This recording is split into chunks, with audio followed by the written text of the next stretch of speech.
And so this session is really about progressing in academia generally. It's entitled Finding the Right Mentor and Collaborator, but it's so much more than that. And so we have three really, really experienced senior folks to just talk us through their own experiences and their own advice as to how to navigate academia, so to speak. We have Dr. Lackland, who's here, who is, of course, at the Medical University of South Carolina as Professor of Epidemiology and Neurology, Director of the Division of Translational Neuroscience and Population Studies, Director of the Master of Science in Clinical Research Program. I don't know if you're still Director of the Academic, Promotion and Tenure Committee, still Director of the Promotion and Tenure Committee. But Dan has been a wonderful colleague and friend and partner in crime on so many of our training initiatives, which you'll hear about after Dr. Salo's lecture. But essentially, he is a past president of World Hypertension League, deputy editor of the Journal of Clinical Hypertension, and of course, co-chair of this particular meeting, and a favorite of many of our scholars as well in both Transcends and Talent. So Danny is here to share some wisdom. Next, we have Dr. Souvik Sen, who, again, also quite eminent, professor and chair of neurology at the University of South Carolina and the Prisma Health Midlands Neurology, Center of Economic Excellence Stroke Chair in South Carolina, PI of many studies, but you can see them there, focused on periodontal treatment to eliminate minority inequality and rural disparities in stroke. He's looked at the effects of HIV infection on cerebral autoregulation, the progression of aortic atheroma in stroke and TIA. Souvik does so many things and does them all very well. So honored and grateful to have him on this panel. And last but by no means the least is Dr. Stacy, who is William Murray Professor of Neurology, Vice Chair of Research here at the Medical University of South Carolina. Dr. Stacy actually brings to us the perspective of a former dean. He was dean of the Brody School of Medicine and vice chancellor of Division of Health Sciences at East Carolina University, and also vice dean for clinical research at Duke University. He was also previously the director of the Parkinson's disease and movement disorders at Duke. And so lots of experience here. I could imagine a century, at least a century of phenomenal experience in academia. So ask your questions as you will, but also if you eminent leaders, if you have any intros you want to make or anything, please feel free to do so, because I think that might help us. Okay, anybody want to start? I might start. Sure. Okay, yeah, This is good. I think with my part, you've got the masters here with regards to being great neurologists. Here they are. So I would never go away from that. But where I might approach it that might help you is I do chair 8 appointments, promotions, and tenure. And what we do is pretty similar to every school that you're at. So where I tear up and get upset is when young people going from assistant professor to associate professor don't do it. And they mess up, and the committee becomes the bad guy and everything else. And so my take-home message is being prepared. One of the first slides I show at faculty roundtables for those that have participated with us, the first slide is, when do I start getting ready for promotion? The moment you are appointed as an assistant professor, you start preparing to be promoted and understanding what that criteria is, understanding your track, and getting that IDP associated with, I want to be promoted, at least with the attitude that I have. If you're an assistant professor, you should want to be an associate professor. And if you're an associate professor, you should want to be professor. And then you want to sustain. But having that plan to do it rather than working for it during your annual evaluation, say, well, I've been here 5 years, maybe I want to go up for promotion. Sorry. Yeah. First of all, Bruce, thank you for having me here. It's a privilege. Wanted to just throw 3 important things about my career, just my growth.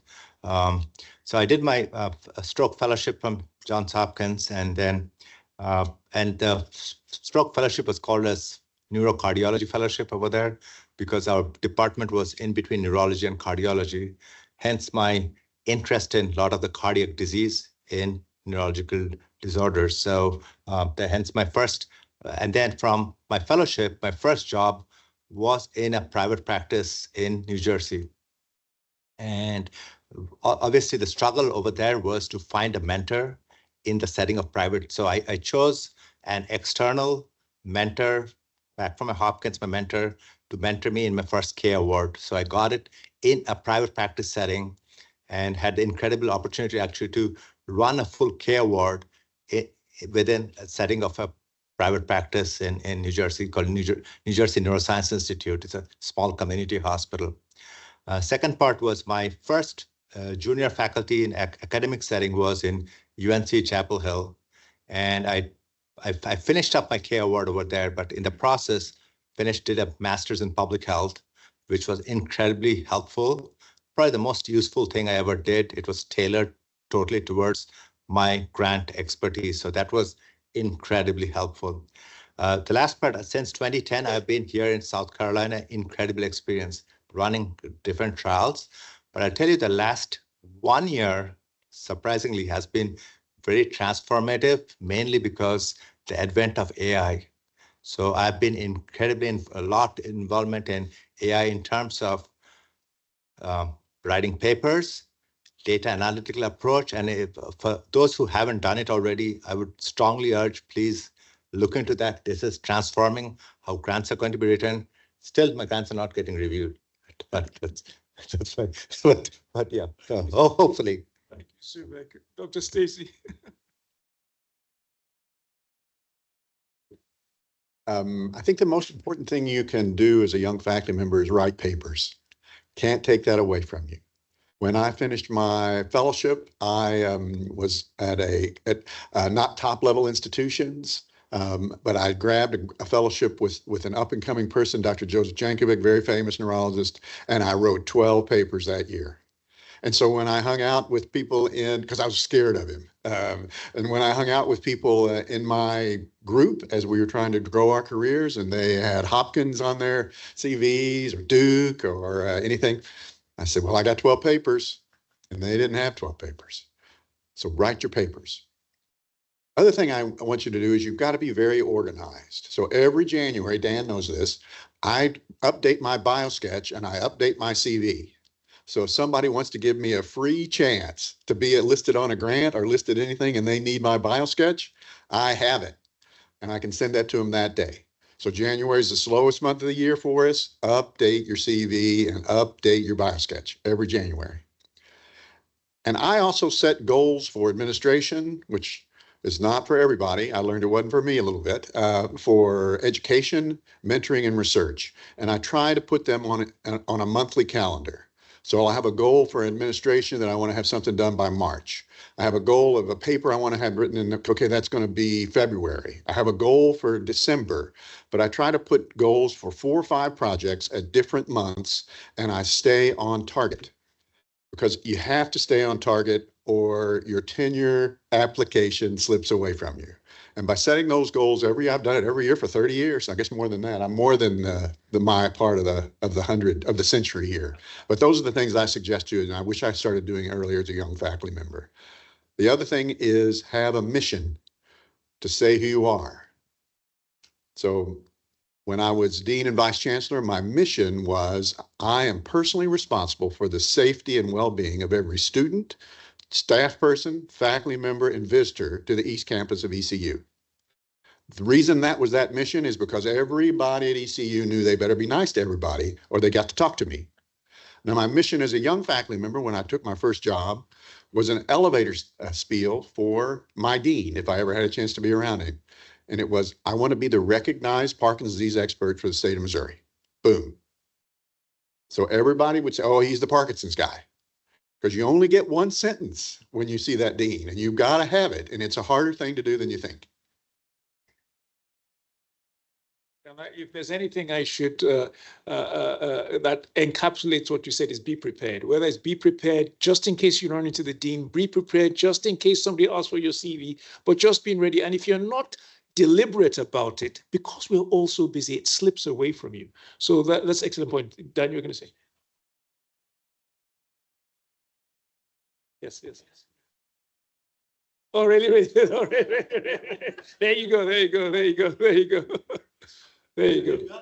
See, there you go. So we're going to open it up to folks in the room and folks online to ask questions, please. I have some questions aside, but I'd rather hear from all of you rather than me, because we really learn. Again, I think that's what our eminent panelists would prefer as well. So questions, comments, Dr. Elsinit, Nada, hey, please. Thank you, everyone, for this wonderful panel. How old is it too old to get a mentor? And two is, what recommendations do you have for getting a mentor from outside of your institution? What's the best way to approach that person, assuming that everybody is busy, and they have a limit also on their time. So what do you recommend for people looking for a mentor? How do you approach a potential mentor, especially if you don't know them very well from life already? Excuse me that I interrupt you, but there's no audio for the ones that are online. All right, so we'll talk with mics then. We need our exercise at our age. So I agree with emailing. I would welcome an email that says, "Dear Dr. Stacy, I met you at such and such conference and really learned a lot from you. Is there a chance that we could talk further?" I know what that's about. I've never met anybody that's been in academics for 30 years who doesn't like to mentor, so you shouldn't be afraid of them. But the most important thing about getting mentors is getting rid of mentors. So if you meet with me for 6 months and I never do a thing for you, I'm never going to do a thing for you. But you need my letter. So what you need to say is, "Dr. Stacy, thank you so much for all your time this last 6 months. I've really learned a lot from you. Now I'd like to take my career in a different direction. Can you introduce me to this person or to somebody? Then I've finally done something for you, and I feel really good about myself for doing that. And you still have my letter, and you got rid of me. So remember that trick." I think I would echo that that mentorship is a two-way process. And if it's not working from the other side, like make that disconnection as soon as that you recognize that. And I'll say that I probably at any given time, I've had more than one mentor. So it's never been one mentor. And because the various areas of expertise might have something, when I was in Hopkins doing my cardiology work, a lot of the cardiologists were my mentor, helping me at that stage of my life. But moving forward, when I moved to public health, I still recognize Wayne Rosamond as my mentor over there in the School of Public Health over there. Fast forward, I think having even moved to my stage, I still have mentors, and sometimes my mentors are younger than me actually. So it doesn't matter because they might be the expert in the area of research, what they're doing, and I want guidance and how do I move at a process. So. Great question, Nada. Other questions, comments, please.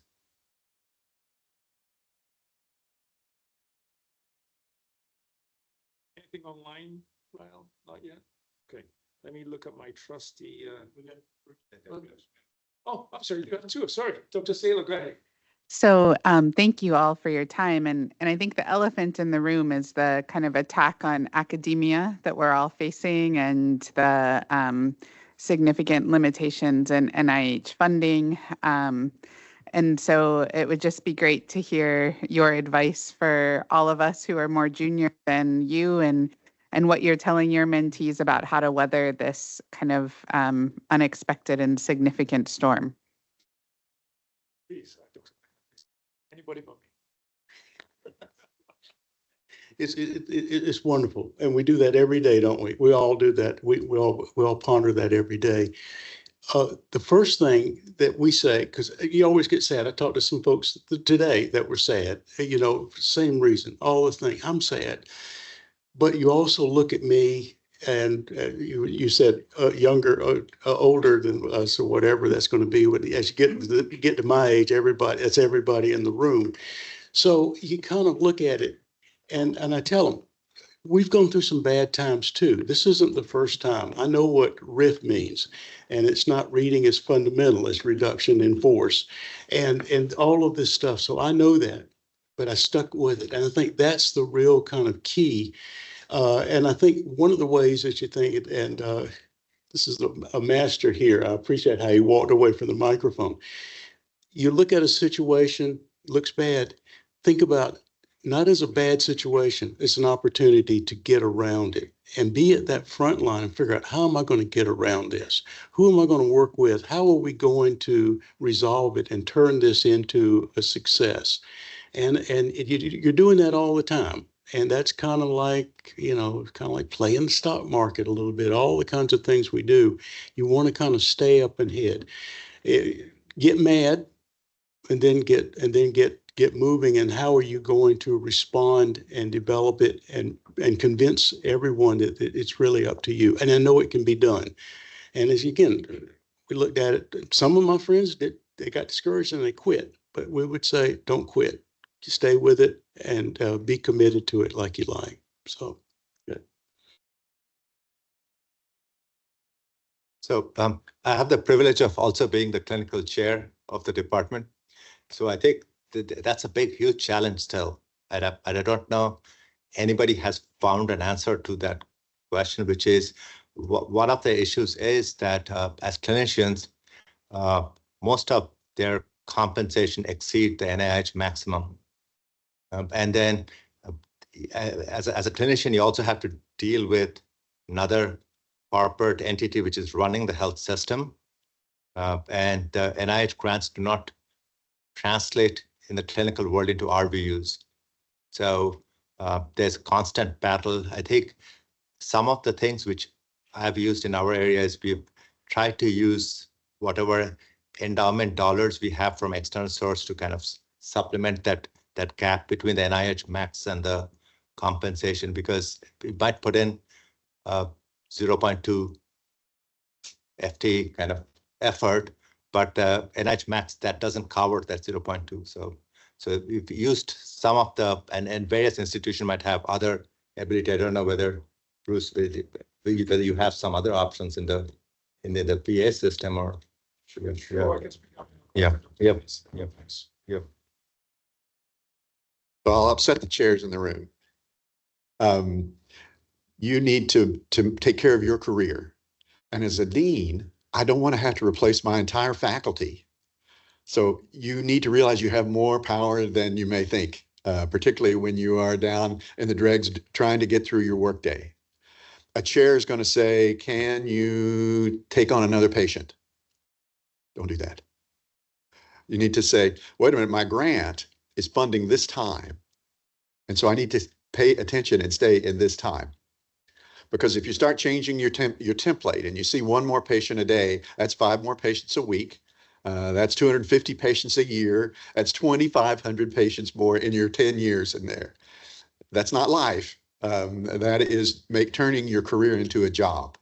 And so you really need to concentrate on keeping your career alive during these hard times. And you can manage on less money for your, not for your home, but for just what you do with your work. So you just have to keep your head lower and keep doing the things you like to do because you like to do them. When I've burned out in my career, it's when I start defaulting to things I don't like to do. If I am writing a note at home, I know I'm burning out. I don't like to write notes at home. And so then I reboot and try to do the things I like to do. So get home. Quit writing notes at home. I could tell you looked at each other. So I'll just endorse everything that's been said. I think, first of all, to what Dan said, the analogy to the stock market, you need to stay in.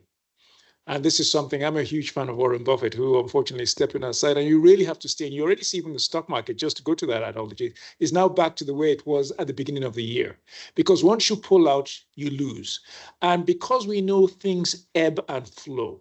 So yes, it's true. We haven't seen this particular type of iteration before, but we've had situations in which there have been decreases in the funding environment. There have been threats to all kinds of things. It's just a different type of threat. The most important thing, if you're passionate about this work, is not to pull out, not to give up. But then the issue is then how do you survive through it? And that's a different question. Of course, it'll be different for different people. I would advise any of you, the first thing to do is to meet with your division director or your chair. Sit down with that person and map out a plan for them. I always appreciate it as a chair, even as a chief of staff, people being proactive and coming to me with a plan. Sometimes it's not always a credible plan, but already that starts a discussion, right? And so to Mark's point, the reality is for some people, they might be able to get away with not seeing any more patients. Some people, you might have to take a few more patients. But again, to Mark's point, you don't want to be burnt out. You don't want to suck yourself into something, one, you are not passionate about, two, in which you actually lose momentum because, again, this too shall pass. You want to be prepared and ready and poised once this passes to have prelim data and be able to now compete because it will pass. This is, I mean, the health of everyone is important to everyone. And so ultimately we're going to go in the right direction. The question is when, but you want to be ready for that. So please don't pull out, meet with your division director or your chair, come up with a plan. Everybody's aware of what's going on. If you're a health equity researcher, either your funding is about to go, your funding's gone, or you're about to submit a grant and the climate is no longer favorable, talk to your chair about it. Most chairs be reasonable about coming up with a plan. If you just let things go and you just start to, it's going to be much, much harder. Come up with a 3-year plan and say, this is what I plan to do, this is how I plan to do. How are you going to cover your salary? Well, I'll do this. Can you support me? And then, of course, think about other things in the interim, to Mark's great point, that align with your passion that you might not have thought about before. Unusual things, just to tide you over while you still gather prelim data and you stay in the system. Mark spoke about the dean not wanting to lose faculty. Many of us don't want to lose a generation of health equity researchers. So we are also all vested in trying to make sure that you all stay in. So if there's anything we can all do to support you as well, please let us know as well. Other questions, comments? Jorge, please. Thank you very much for your time, sharing your experience. I have a question. So the topic is finding the right mentor, but I'm a junior faculty, 5 years attending physician. I work at University of Oklahoma, neurocritical care and stroke. And our program, we have a mentorship program, mentor-mentee with residents. My question is, what is your advice when you, as a mentor, you are seeing that your mentee is not meeting the goals or the expectations? So how you approach that situation? What are the red flags on? Mentoring is a gift. You should not expect anything in return. So there are times when you supervise and there are times when you mentor. I always like that to be clear, because if I'm supervising you for something, you better get that done. But if I'm mentoring you, it's okay if you don't take my advice. Now, a mentor can burn out if I meet with you for 6 months and you never take my advice, because then it just wastes my time and I'd like to go on to move on to other things. And so in your case, you need to make sure the people you are mentoring understand that you really do want them to benefit from you. And if they're not benefiting from the conversations, you would like to reduce them because they're not going anywhere. I've had that conversation with Dr. Edwards, my chair here, when I tried to meet with everybody on the faculty. And there were some that were worth my time and some that were not.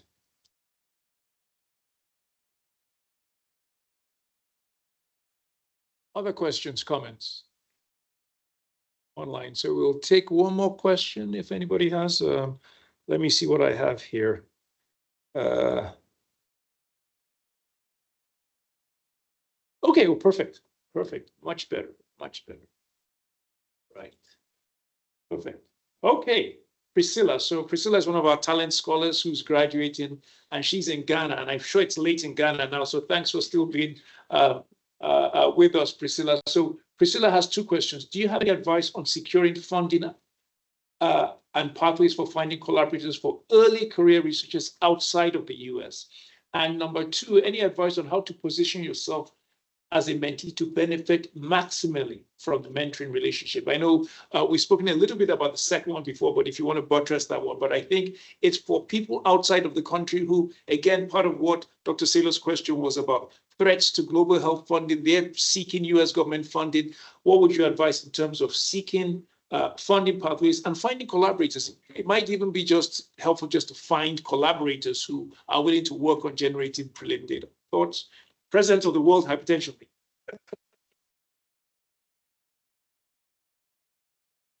That's a wonderful question. Maybe kind of a setup.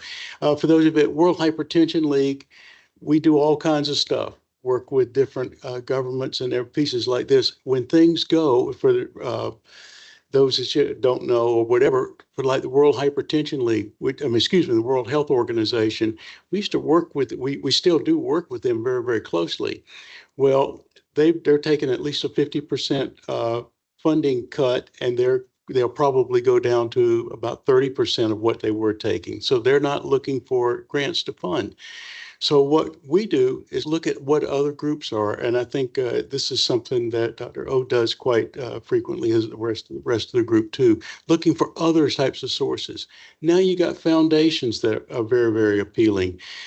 Industry has come in where we typically wouldn't have gone to industry first. Now we go to industry and we say, okay, this is what we want to do. Do you have some funding? Would you like to put in some work and support different types of endeavors? So I think you always have to think. You're always there. You're watching it and not panicking, figuring out maybe what am I going to do if the government funding sources are not there? Which foundations are we doing? And I think many of you have. What's your favorite foundation? Who do you go to? What's the favorite types of groups? I chair a foundation charity group in North and South Carolina. We give out little $25,000 grants to do things that other foundations don't do. You go to Gates Foundation and you're looking for $500,000.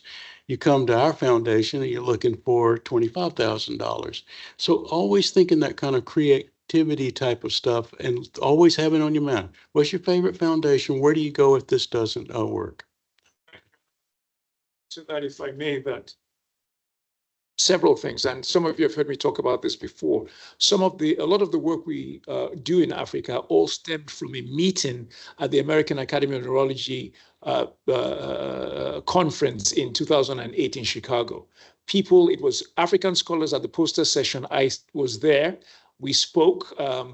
Dr. Nichols knows Maiwa, and I met Maiwa at a poster session. He was presenting a poster. It was interesting. I spoke to him. We spoke.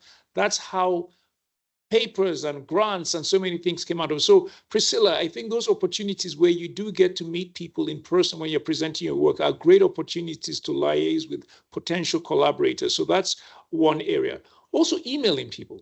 I've done it even at this stage. I email some very important people from time to time to reach out. Many times they don't answer, but once in a while they do answer. And one of the issues is really trying to figure out how it's of benefit to them. Separate from the mentoring relationship is in these types of situations where you want to collaborate with somebody you don't really know or doesn't really know you well, you need to articulate for them how it benefits them. You're not going to say, well, it benefits you in that way, but you kind of make it clear to them why this will be of value to them. And that can also be a way to collaborate. And I think, do we have any? Oh, Souvik also has collaboration. I would echo what's been said, but also would suggest that keep very close contact with your US collaborator.